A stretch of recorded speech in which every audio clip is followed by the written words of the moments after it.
May 18th, 2026, A Meditative Life. What is childish? Beloved saints, have you rested into the peace of the Lord today? The Apostle Paul called the saints of the Corinthian church infants into Christ.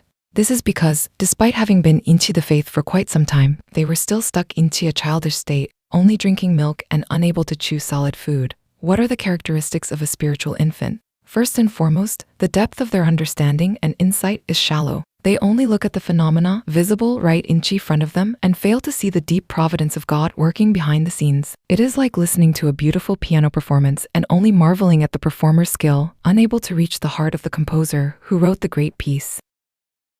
However, the most fatal problem of a spiritual infant is the lack of the ability to materialize. They may listen to precious words, nod into agreement, and even memorize the Bible fluently, but they lack the fruit of actual practice into their lives. Just as countless scattered pieces are gathered, carefully refined, and edited to be presented to the world as a finished product, the words of life given to us must also be refined and applied as concrete actions into our fierce daily lives. If one only asks, "What should I do?" without making their own resolutions and applying them to the field of life, it is nothing more than a faith that still sucks on a baby bottle. The real reason the Corinthian church remained into infant faith was because of the jealousy and quarreling among them. They engaged into childish disputes over who was better, saying, "I belong to Paul," or "I belong to Apollos." They were captivated by the eloquence or outward appearance of people, failing to discard the ego of their old self at the root.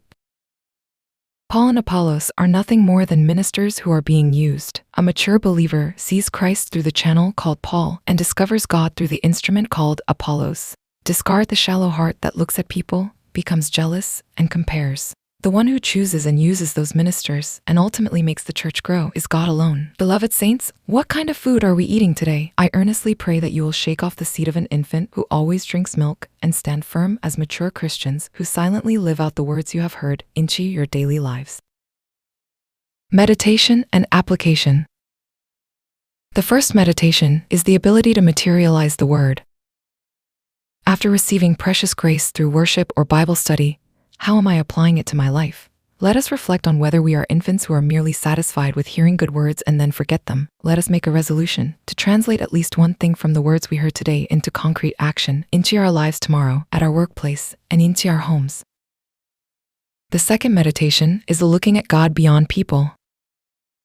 The saints of the Corinthian church compared Paul and Apollos, being jealous and quarreling. Am I too shaken by the appearance or background of people inside and outside the church, holding jealousy or judging someone? Let us seek the spiritual insight to look at the Lord who works and provides beyond the channel of people.